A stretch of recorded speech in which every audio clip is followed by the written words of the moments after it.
15 फरवरी 1982 की रात एक सर्द और खौफ से भरपूर आवाज समंदर के बीच मौजूद ऑयल रिग से उभरी। We need to get the people off the rig. We may not be able to hold the rig. The rig might be going over. ये आवाज़ समंदरी तूफान की धाड़ों में घिरे ओशन रेंजर के फोरमैन की थी, जो समंदर में अपनी पूरी शान शौकत के साथ खड़ा हुआ था। लेकिन आवाज़ की बेबसी और खौफ से लग रहा था कि कुछ बहुत बुरा होने वाला है। शायद ये शान शौकत हमेशा के लिए ख़त्म होने वाली थी। समंदर की बिखरी हुई लहरें ओशन रेंजर रिग को चारों तरफ से घेरे हुए थी और पूरी कुव्वत से उसके साथ टकरा रही थी। रिग में कई लोग मौत से लड़ रहे थे, लाइफ जैकेट्स ढूंढ रहे थे कि शायद उनकी ज़िंदगी बच जाए। इसी ज़िंदगी को बचाने के लिए कई लोग समंदर में छलांगें लगा गए और कई उनको समंदर की गहराइयों में गुम होते देख रहे थे, ये सोचते हुए कि क्या उनकी ज़िंदगी का अंजाम भी इन ठिठुरते हुए काले पानियों में होगा या फिर कोई मोजज़ा, कोई मदद उनको बचा लेगी। देव कामत रिग, जो कुछ घंटे पहले तक पूरी ताकत से समंदर के बीचों बीच खड़ा था, अब तेजी से समंदर की गहराइयों में डूबता जा रहा था। ऐसा क्या हुआ कि 33 मंजिला ओशन रेंजर ऑयल रिग, जो कई सालों से समंदर में तेल ढूंढ रहा था, अचानक डूबने लग गया? कैसे ये इंजीनियरिंग का मोजज़ा एक मौत के जाल में बदल गया? और क्या यहाँ से कोई जिंदा बच जाने में कामयाब हुआ या फिर रिग अपने साथ ही तमाम जानों को ले डूबा? जानेंगे आज की वीडियो में the unsinkable ocean ranger oil rig की कहानी। दोस्तों, ओशन रेंजर रिग एक ड्रिलिंग प्लेटफॉर्म था जिसे ocean drilling and exploration company यानी ओडेको ने 1976 में एक जापानी कंपनी मित्सुबिशी हेवी इंडस्ट्रीज से बनवाया था।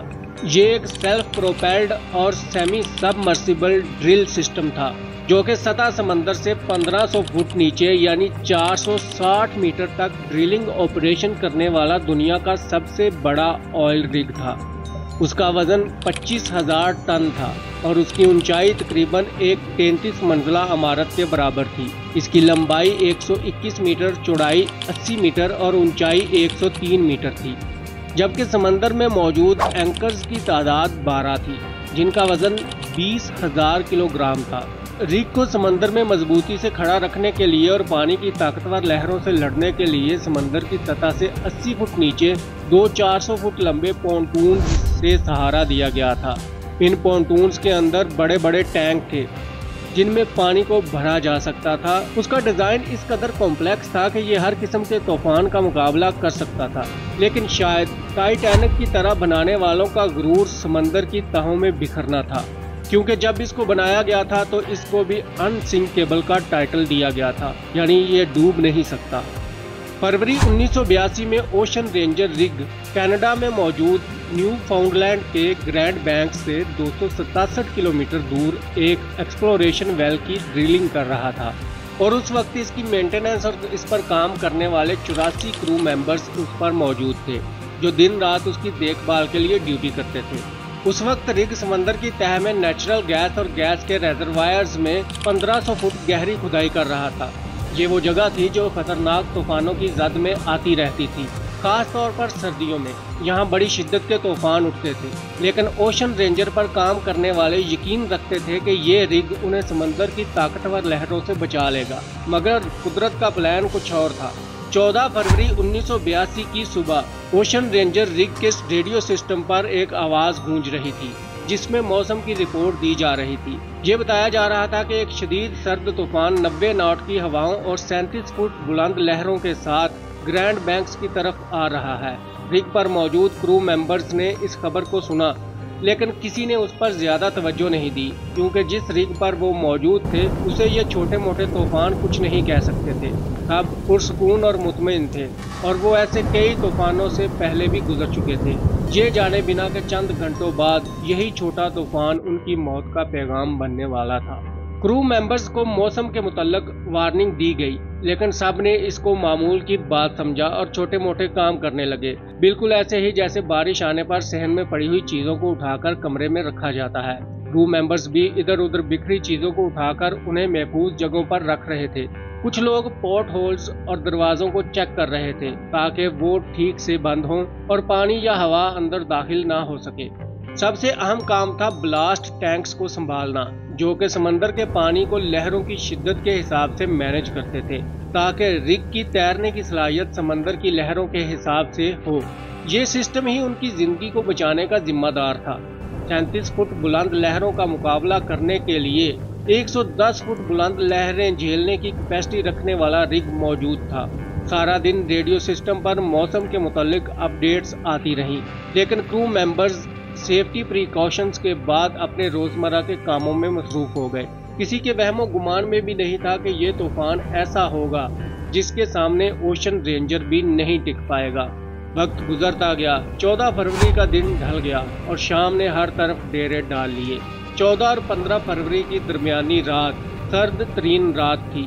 کرو ممبرز کو سردی اپنی ہڈیوں میں گھستی ہوئی محسوس ہو رہی تھی۔ ہر طرف اندھیرا تھا۔ اوشن رینجر پر روشنیاں پھیلی ہوئی تھیں، لیکن انہیں دیکھ کر ایک خوف سا محسوس ہوتا تھا۔ رات گہری ہونا شروع ہوئی۔ لہریں پورے زور و شور سے اوشن رینجر سے ٹکرا رہی تھی۔ ہر لہر پچھلی سے زیادہ طاقتور اور اونچی تھی۔ ڈرلنگ کا کام جاری تھا۔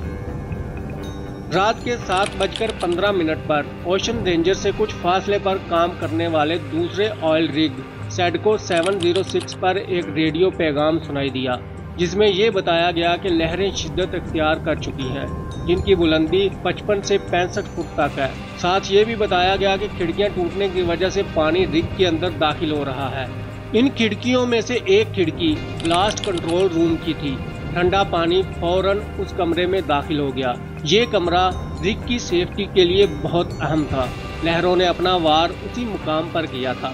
ہر آنے والی لہر اس کمرے میں داخل ہو رہی تھی۔ ان بفری ہوئی لہروں نے کنٹرول روم میں موجود سیفٹی سسٹم پر حملہ کیا۔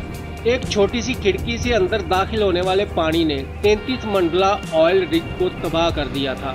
رات 9 بجے کے قریب سیڈکو پر موجود ریڈیو آپریٹر نے ایک اور پیغام سنا، جس میں بتایا گیا تھا "There's something seriously wrong with their rigs blast control valves. They now seem to be opening and closing of their own accord." طوفانی لہریں پوری طاقت سے اپنا زور آزما رہی تھیں۔ بلا کر رگ ایک طرف جھکنے لگا۔ پانی رگ کے چین لاکرز تک پہنچ چکا تھا۔ کچھ ہی دیر میں پانی سپورٹ کالمز میں بھی داخل ہو گیا، یہاں تک کہ پانی رگ کے اوپر والے ڈیک پر پہنچ گیا۔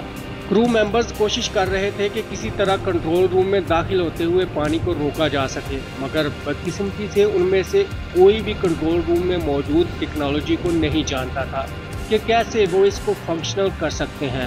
اس کو ٹھیک کرنے کی کوشش میں مزید خراب کر دیا گیا۔ اب رات 15 فروری میں داخل ہو چکی تھی۔ رات کے 12:52 پر اوشن رینجر کی جانب سے ایک میڈے سگنل بھیجا گیا، جسے انتہائی خطرناک صورتحال پر بھیجا جاتا ہے۔ میڈے سگنل میں رپورٹ کیا گیا کہ ان کا رگ ڈوب رہا ہے۔ یہ کال سنتے ہی emergency boat MV-C4 Highlander کو مدد کے لیے بھیجا گیا۔ ساتھ ہی موبائل اور کینیڈین کوسٹ گارڈ کے ہیلی کاپٹر بھی اڑان بھر چکے تھے۔ مین لینڈ پر موجود ہسپتالوں میں بھی ایمرجنسی نافذ کر دی گئی۔ اوشن رینجر کا اگلا حصہ تیزی سے سمندر میں ڈوبتا چلا جا رہا تھا، جبکہ کنٹرول روم پچھلے حصے میں موجود تھا، جہاں کرو ممبرز کوششیں کر رہے تھے کہ کسی طرح رگ کو سٹیبل کیا جا سکے۔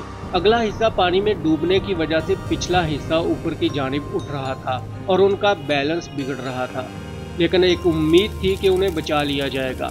ان کی کال اتھارٹیز تک پہنچ چکی تھی۔ ایمرجنسی پروسیجرز فوری طور پر شروع ہو گئے۔ تمام ڈرلنگ آپریشن پہلے ہی بند ہو چکے تھے۔ اب وقت آ چکا تھا کہ اوشن رینجر کو پانی میں ڈوبتا چھوڑ کر خود کو حفاظت سے نکالا جائے، لیکن اصل مصیبت یہاں پر شروع ہوئی۔ اوشن رینجر پر موجود کرو ممبرز کو ایمرجنسی ایگزٹ کی کوئی ٹریننگ نہیں دی گئی تھی، نہ ہی حفاظتی سامان موجود تھا۔ ان کی مدد کے لیے آنے والی بوٹس پر موجود لوگوں کو بھی سیفٹی پروسیجرز نہیں پتہ تھے کہ کیسے رگ پر موجود لوگوں کو سیکیور کر کے رگ سے اتارا جائے۔ ساتھ ہی تیز ہواؤں اور بے قابو لہروں کی وجہ سے بوٹس پر موجود ریسکیو ٹیمیں بھی رگ تک نہیں پہنچ پا رہی تھی۔ حالات بہت خراب ہو چکے تھے۔ رات کے 1:30 پر اوشن رینجر سے آخری میسج ملا: "There will be no further radio communications from Ocean Ranger. We are going to lifeboat station." اب وہ لوگ جنہیں ایسی کوئی ٹریننگ نہیں تھی، ایسا کوئی تجربہ نہیں تھا کہ وہ ایمرجنسی سے نپٹ سکیں اور سمندر کے پانی میں راہیں بنا سکیں یا تیر سکیں، अपनी जिंदगी बचाने के लिए निकले थे। एक भगदड़ सी मच चुकी थी। सब एक दूसरे से पहले लाइफ जैकेट्स पहनने की कोशिश कर रहे थे और लाइफ बोट में सवार होने की कोशिश कर रहे थे। रिग मुकम्मल तौर पर डूब रहा था। मौत उनके सर पर मंडला रही थी। एक लाइफ बोट कामयाबी से लॉन्च हो भी गई जिस पर 36 लोग सवार हुए, लेकिन पानी की लहरों ने उसे उल्ट कर रख दिया। जब तक MV Seaforth हाईलैंडर उन तक पहुंचती तब तक पानी में सिर्फ लाशें ही तैरती हुई नजर आ रही थी। 56 अफराद रिग से निकलकर पानी में अपनी जिंदगी बचाने के लिए पहुंचे थे, लेकिन पानी ने उन्हें निगल लिया। ठंडा काला पानी उनके अंदर दौड़ती जिंदगी को जमा चुका था। रेस्क्यू टीम ने हर मुमकिन कोशिश की कि किसी एक को बचाया जा सके, लेकिन हर कोशिश नाकाम साबित हुई। ठंडा और बिखरा हुआ समंदर बहुत बेरहम था।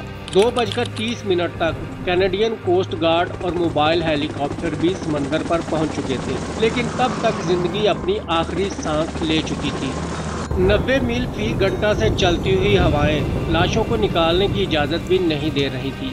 कई घंटों की कोशिश के बाद जब मुसलसल नाकामी मिली तो बचाने वालों को भी वाज़ेह हो गया कि अब उनकी जिंदगी को भी खतरा है, क्योंकि तूफान हर लम्हे शिद्दत इख्तियार करता जा रहा था। 2:45 पर रेस्क्यू टीम ने बताया कि रिग एक तरफ मुकम्मल उल्ट चुका है। दूर से ऐसे लग रहा था कि रिग पर कोई भी नहीं बचा। समंदर में नजर आने वाली लाइफ बोट्स गायब हो चुकी थी। ओशन रेंजर पर मौजूद तमाम लोग मौत की वादी में उतर गए थे। कुछ डूबकर मर गए, कुछ ठंडे पानी की वजह से हाइपोथर्मिया का शिकार हो गए। 3:13 पर ओशन रेंजर मुकम्मल तौर पर पानी में डूब गया। इस पर मौजूद 84 लोग जिंदगी की बाजी हार गए। उसके बाद लाशों को ढूंढने के लिए नया ऑपरेशन शुरू किया गया। अगले चंद दिनों में सिर्फ 22 लोगों की लाशें मिल सकी। बाकी 62 लोग हमेशा के लिए समंदर में गायब हो गए। तूफान थमने के बाद रिग का मलबा ढूंढने के लिए सोनार ऑपरेशन शुरू किया गया, जिससे ये अपनी असल जगह से 500 फुट दूरी पर मिला, जो 260 फुट की गहराई में अपनी किस्मत पर मातम कर रहा था। कुछ हिस्से समंदर की तह में बिखरे पड़े थे। उसको समंदर से निकालना नामुमकिन था, मगर जिस जगह पर ये पड़ा था ये दूसरे जहाज़ों के लिए खतरे का बायस था। इससे टकराकर जहाज़ तबाह हो सकते थे। इसी वजह से इस मलबे को मशीनरी की मदद से खींचकर गहरे पानी में फेंक दिया गया। यूं अनसिंकेबल रिग की कहानी अपने इख्तिताम को पहुंची। आपको आज की वीडियो कैसी लगी कमेंट सेक्शन में ज़रूर बताइएगा।